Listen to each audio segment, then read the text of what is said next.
other half where like, what is this? You know, you can't treat back pain as a pseudoscience. And then everyone telling you how much benefit they got out of McGill's Big Three.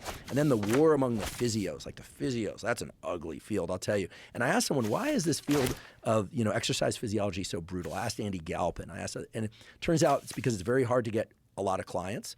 And the moment that somebody comes out with knowledge that's very useful for a lot of people, they're potentially taking away their livelihood. Right. So, you know, to say nothing of the pain treatment world. We had a guy on our podcast named Sean Mackey. He's an MD, PhD, runs our pain clinic at Stanford. And he talks about the biopsychosocial model of pain. And he's very open-minded. Meds work in some cases. So does your emotional or cognitive interpretation of the pain. What does it mean? So do things like meditation. Like he's basically trying to incorporate all these different things. He's very holistic, for lack of a better word. But if you look at most pain docs, they're not that different. They're just like, okay, this is what you use. It might be addictive, might not be addictive. But they're not ever talking about strengthening the systems that gave away in the first place. Right. So I totally agree with you. People, like there is no replacement for self-care. There's just no replacement. No pill, no potion, no injection, no nothing. There are things that can help, but there's nothing that can replace behaviors because our nervous system was evolved for these behaviors. Yeah. Yeah, listen, man, it's always a fascinating conversation with you. I appreciate you very much. I'm really glad you have your own podcast and that it's so popular. And I love it. I listen to it all the time.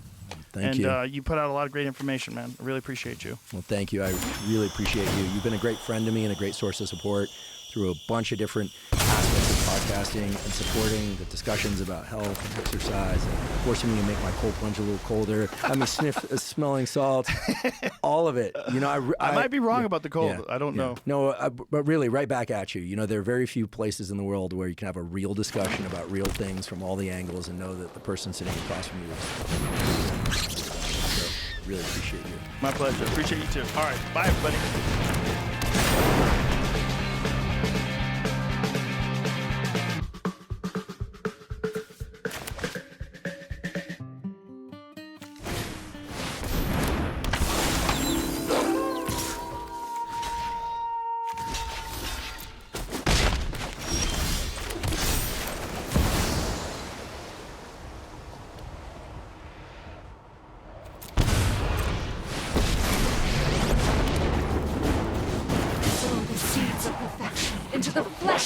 Our strength multiplies.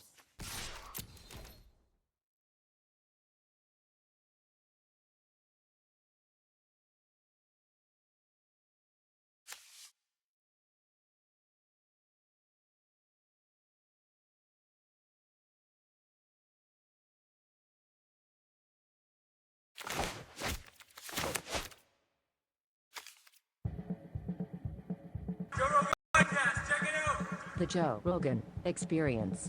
Train by day, Joe Rogan podcast by night, all day. You good?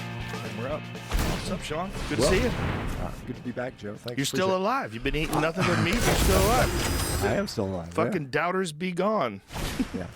Hey, Joe, before we get started, I just want to say thank you for the stem cell stuff, but also for, you know, just having the conversations that other people are not willing to have. And, you know, I've seen where they try to cancel you and all the BS, and, you know, you didn't have to do that, but you know, let other people have discussions with us. I'm sure you've been told. Well, thank you. I appreciate that. It's a weird time, man. Really it's first of all, it's a weird time that a guy like me has a show. It's just bizarre that this kind of, that I'm a source of information in some sort of Descent strange will way. be cut off at the root. It's certainly not what I set out to do. Just along the line, I'm curious. I wanted to talk to people, you know, including you and this diet. And, you know, I tell people, I'm not strict with my carnivore diet. Like Saturday night, I had sushi. But I'll tell you, I felt like shit afterwards. I ate a ton of it. I ate so much. I'm a glutton. But all that rice, I was like, oh. It just makes me realize like how much better I feel when I only eat carnivore. When I just eat mostly meat, I feel so much better. I mean, maybe it's anecdotal. Maybe it's just me and you. Maybe and many other people that do it. But there's something to it. But you're an extreme example because you have been doing it now for how many years?